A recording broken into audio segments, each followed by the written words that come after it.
तारीख होती 24 एप्रिल 2026 ची. सायंकाळचे 11 वाजलेले असतील. मनोज त्याच्या पत्नीच्या शेजारी झोपलेला होता.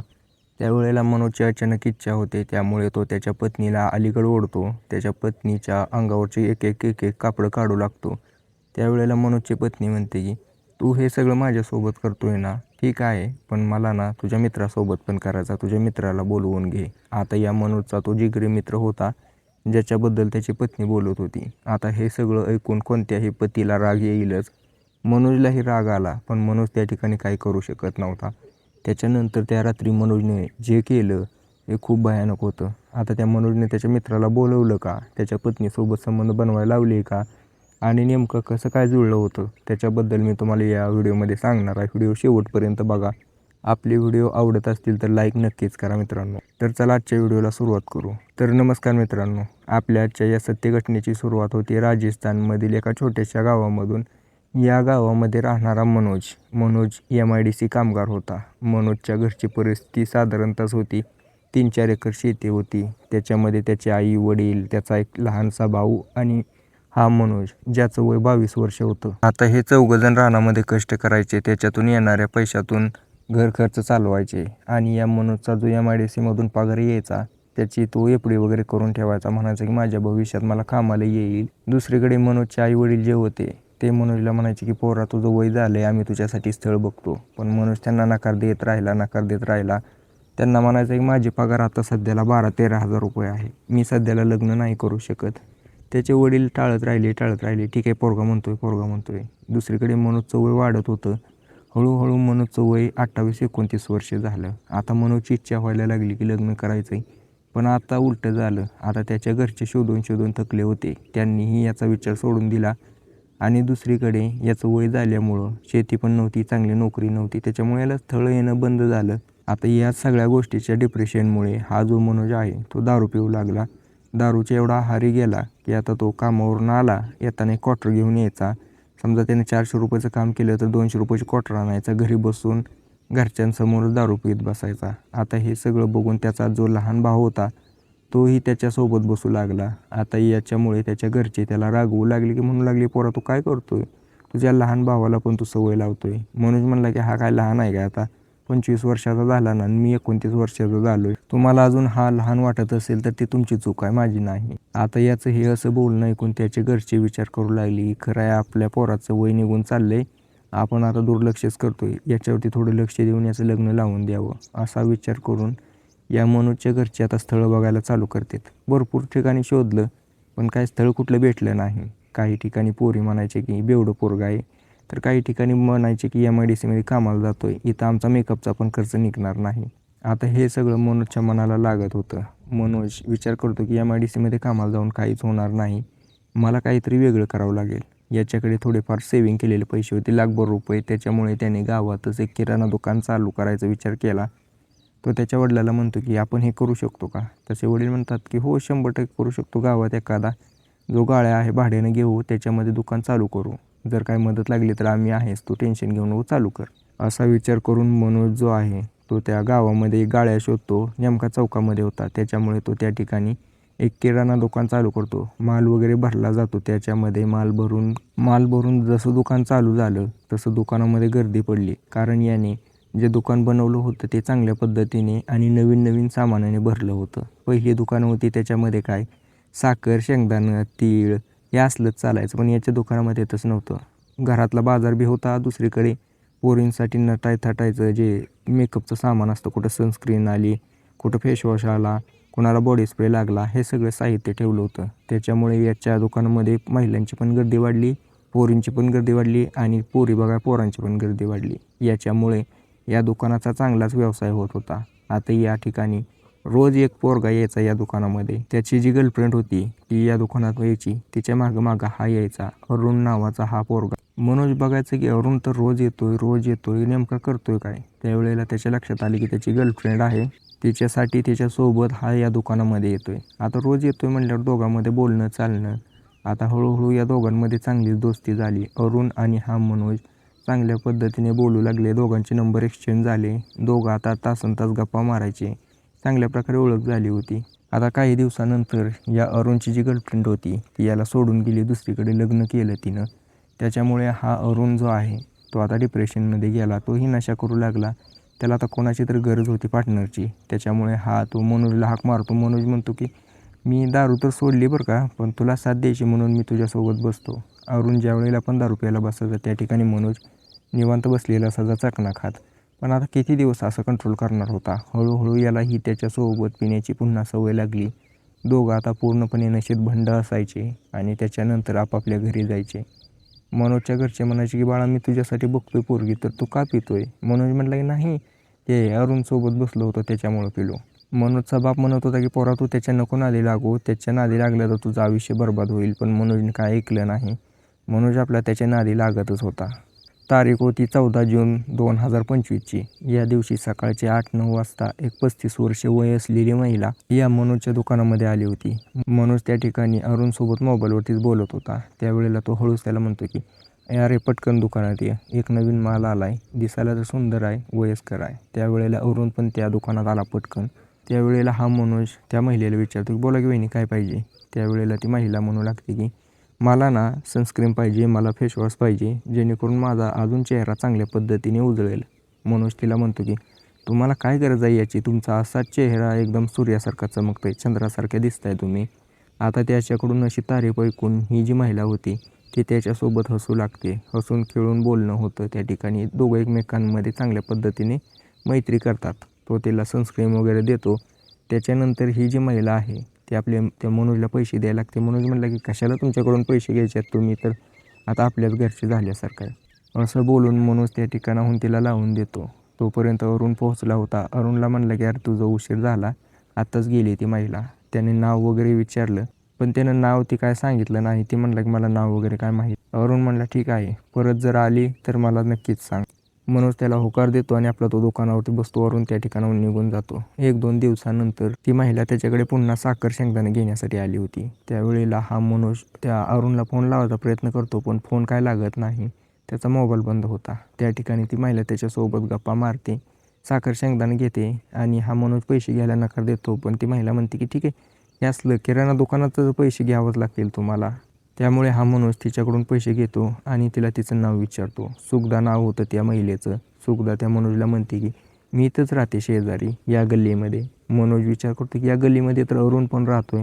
हळूहळू दिवसामागे दिवस जात होते. काही ना काही कामानिमित्त ही सुगदा त्या मनोजच्या दुकानात यायची, साहित्य घेऊन जायची.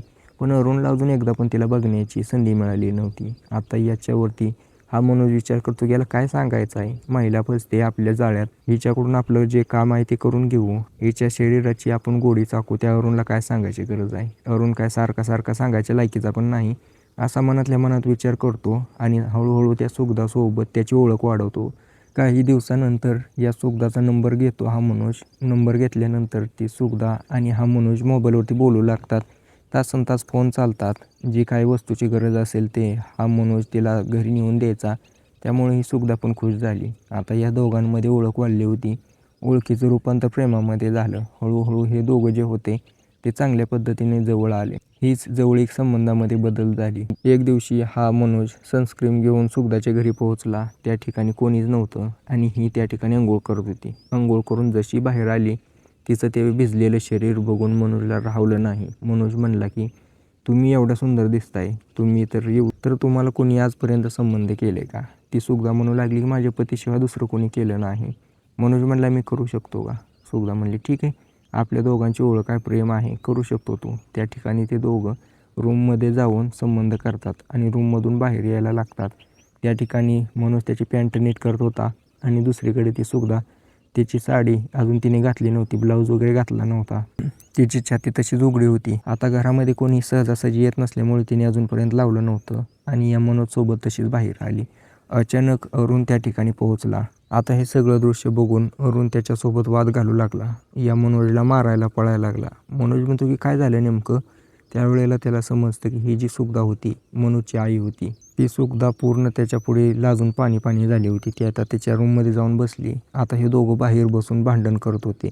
मनोज म्हटलं की मला खरंच माहीत नव्हतं रे, मी तुला सांगायचा पण प्रयत्न केला, पण काही ना काही कारणास्तव सांगू शकलो नाही. जर मला खरंच माहिती असतं तर मी हे सगळं केलंच नसतं, मला माफ कर. दुसरीकडे ती सुगदा जी होती ती पूर्णपणे कापडं वगैरे घालून बाहेर आली आणि त्या अरुणला म्हणते की पोरा, खरंच मला पण माहीत नव्हते हा तुझा मित्र आहे आणि माझ्याकडून पुन्हा अशी चूक होणार नाही. मनोजला पण सांगते पुन्हा तू इकडे येऊ नको. मनोज तिला होकार देतो आणि त्या अरुणला पण आश्वासन देतो की पुन्हा हे सगळं होणार नाही. आता अरुणचा राग तर काय शांत होणारा नव्हता, पण तो त्याच्यावरती विश्वास ठेवतो आणि त्याला त्या ठिकाणाहून धाडून देतो. म्हणतो की इकडे जर परत दिसला तर तुझे हातपाय तोडेन. मनोज त्या ठिकाणाहून निराश होऊन घरी जातो. घरी गेल्यानंतर जेवण वगैरे करतो आणि झोपी जातो. दुसऱ्या दिवशी उठून आपल्या दुकानात कामासाठी निघून जातो. दुकानात गेल्यानंतर त्या ठिकाणी त्याचं काम करत होता, पण अचानक त्याच्या घरून त्याच्या बापाचा फोन आला. त्याचा बाप म्हणत होता की दुकान बंद कर आणि पटकन घरी ये. या मनोजने दुकान बंद केलं आणि घरी पोहोचला. आता घरी पोहोचल्यानंतर मनोज बघतो की घरामध्ये 7-8 लोक बसलेले आहेत. त्या ठिकाणी एक पोरगी पण आहे. साधारणतः 20-22 वर्ष वय असेल. दिसायला ठीकठाक आहे. त्यावेळेला त्याचे वडील म्हणतात की मनोज बस इथं, ही तुझ्यासाठी स्थळ बघितलंय बघ, हे फायनल आहे, आमच्याकडून तर फायनल झाले, तू तुझ्या हिशोबाने बघ, जर काय वाटत असेल तर सांग, आपण पुढे बघू. मनोज त्या पोरीला बघतो, दिसायला सुंदर आहे. विचारतो शिक्षण किती झाले, कुठं राहत आहे. आता हे सगळं विचारून झाल्यावर मनोजला त्या पोरीचा स्वभाव, आवाज, चेहरा सगळं आवडतो. त्याच्यामुळे मनोज होकार देऊन टाकतो. या दोघांमध्ये त्या ठिकाणी लग्न ठरतं.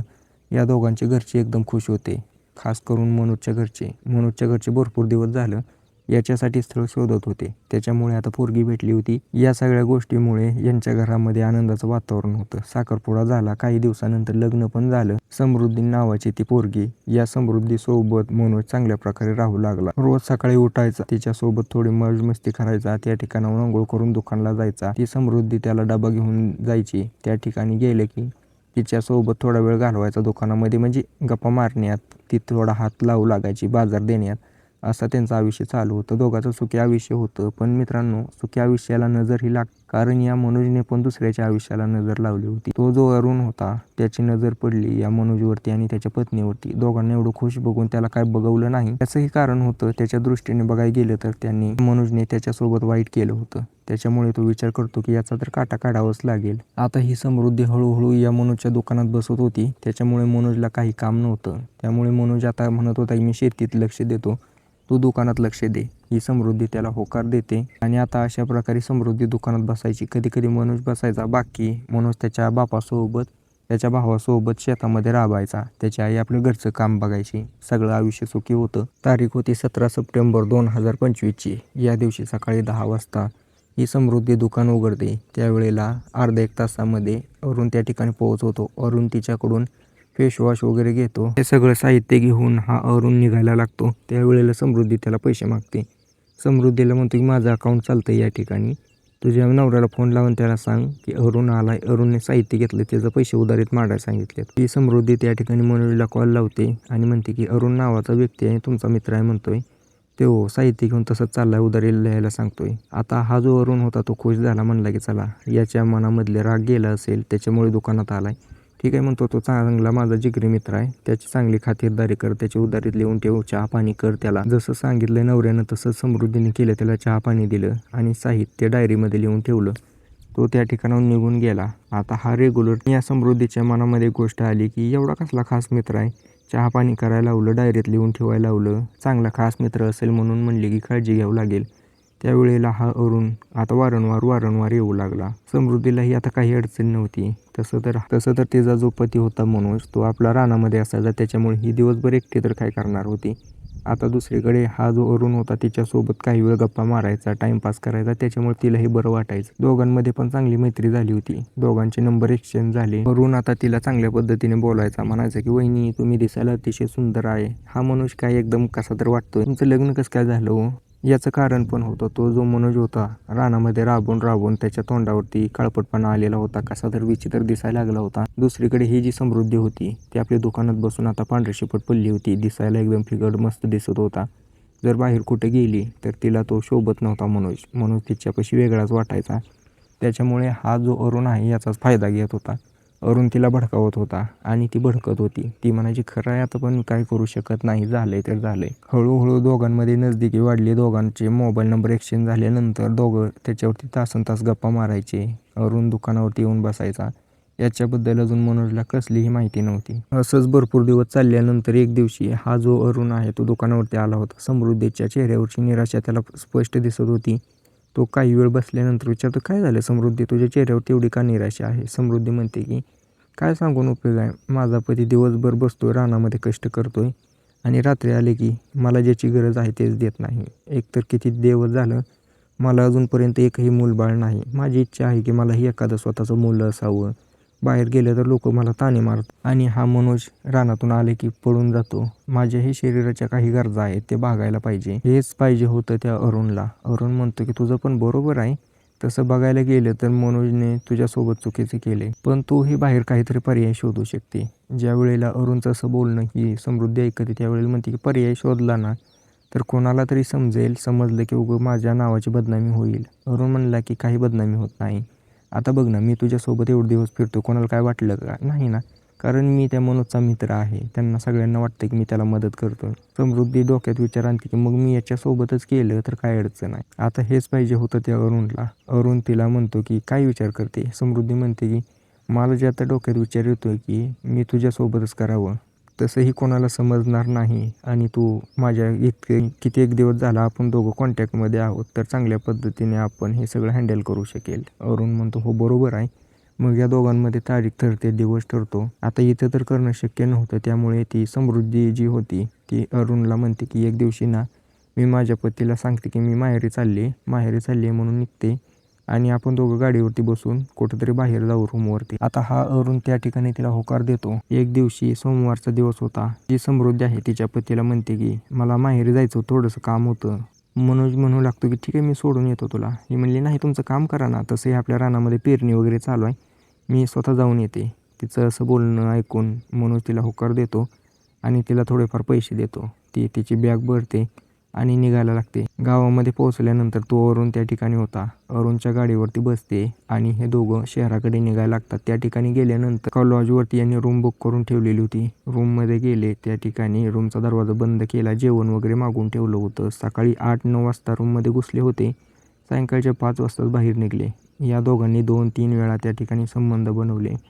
संबंध एवढे जबरदस्त होते की त्या ठिकाणी ही जी समृद्धी होती तिच्या मनाची इच्छाच पूर्ण झाली. आता तिला या अरुणच्या शरीराची गोडी लागली होती, कारण अरुणने त्या ठिकाणी तिच्यासोबत चांगल्या पद्धतीने वागणूक दिलेली होती. दुसरीकडे हा जो मनोज होता तो तिला वागणूक देत नव्हता, तशा प्रकारे तिच्यासोबत वागत नव्हता. हा मनोज आणि या समृद्धीच्या लग्नाला 2 वर्षे झाली होती. कमीत कमी 1000 वेळा तर दोघांनी संबंध केले असतील, तरीही ती संतुष्ट झाली नाही. पण या अरुणकडे 2-3 वेळाच केली एका दिवसात ती समृद्धी संतुष्ट झाली. याच्यामध्ये काहीतरी दोष असेल मनाचा किंवा तिला प्रेम जतन करायचा. आता ते कोणाला समजलं नाही, पण या दोघांमध्ये दूरी वाढत गेली. आता या सगळ्या गोष्टीचं कारण होतं अरुण. मनोज आणि समृद्धी दूर जात होते, तेवढंच समृद्धी या अरुणच्या जवळ येत होती. याच्याबद्दल मनोजला कसलीही कल्पना नव्हती. तो त्याच्या जीवनात त्याच्या रानामध्ये मग्न होता. हळूहळू या दोघांमध्ये भरपूर वेळा संबंध बनले, पण या गोष्टी काही लपून राहत नाही. काही दिवसांनी या मनोजच्या कानावरती आलं की तुझा जो मित्र आहे अरुण, तो तुझ्या पत्नीला घेऊन कुठेतरी जातो. या मनोजने विचारायचा खूप प्रयत्न केला, पण समृद्धीने काहीच सांगितलं नाही. पण त्याने एक सांगितलं की हे बघ, मला ज्या दिवशी समजेल तू त्याच्यासोबत आहे त्या दिवशी मी तुला सोडणार नाही, एवढं लक्षात ठेव. त्याचं असं बोलणं ऐकून समृद्धी त्याला म्हणते की काही पण काय बोलताय, काहीच नाही. जर तसं काय असेल तर मी स्वतःहून सांगेन. समृद्धीचं असं बोलणं ऐकून मनोजला थोडी भीती वाटते, पण तो काही विचार करत नाही जास्त.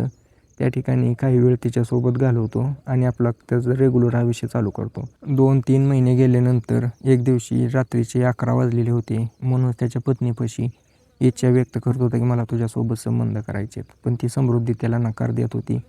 त्यावेळेला मनोज विचारतो की का तू मला नकार देते, काय भानगड आहे? समृद्धी म्हणते की मी अरुणसोबत संबंध करते, तू काय मला संतुष्ट करू शकत नाही. हां, तू त्याला बोलवून घेऊ शकत असाल तर तुम्ही दोघं माझ्यासोबत करू शकता, मी दोघांनाही कॉपरेट करेन. हे सगळं बोलणं ऐकून त्या मनोजच्या पायाखालची जमीन सरकती. त्याच्या डोक्यात जे होतं तेच खरं ठरलं. आता त्यावेळेला या मनोजने जास्त काही विचार केला नाही. तो विचार करतो की मी जर हिला काय बोललो तर आमच्या दोघांमध्ये वाद होईल, याचा दुष्परिणाम होईल. मनोजला मी बोलवून घेतो या ठिकाणी आणि या खोलीमध्ये या दोघांना पण एका ठिकाणी संपवून टाक. आता असा विचार ज्या वेळेला डोक्यात येतो त्यावेळेला मनोज त्या अरुणला कॉल करतो, अरुणला बोलवून घेतो. म्हणतो की माझी पत्नी तुला बोलवायची इच्छा व्यक्त करते, तिच्यासोबत संबंध करायचे, तू पटकन ये.